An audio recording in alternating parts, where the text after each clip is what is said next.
here's what I learned about how to be more productive at the pottery wheel. First thing I learned is always have your clay pre-wedged, pre-weighed, and ready to go with an idea in mind of what you're gonna make. The second thing that you wanna do to be more productive at the wheel is make sure your wheel is laid out in the right way. You don't wanna have to reach for things in motions that are stressful or going to put strain on your body.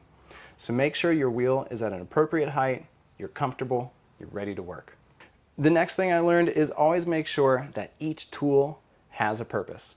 Every tool at our wheel has an exact function for what we were going to do with the form we're making. That way we don't have a lot of tools cluttering up our space and giving us decision fatigue while we create. We want to make sure our minds are focused and every tool has a precise function. The fourth thing is make sure things are oriented around you so that you don't have to leave your space. When you're producing for a long period of time, you want to make sure that you can stay focused.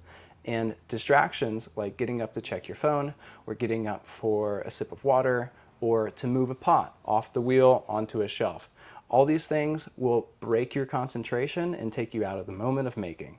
So while you're creating, make sure that you easily have shelf space nearby where you can put pots that you're finished, where you can store clay that you're ready to grab and go. The last step you want to have in order to be a productive potter is make sure you're taking care of yourself. Your body is your most important tool, so make sure you've got water and snacks, and you stretch regularly throughout your throwing session. This makes sure we take care of our bodies and our minds so that we can be present and productive while we create. So that's my 5 tips for producing more effectively on the pottery wheel. Let me know what your tips are, if these were helpful for you or your strategies for taking your pottery game to the next level.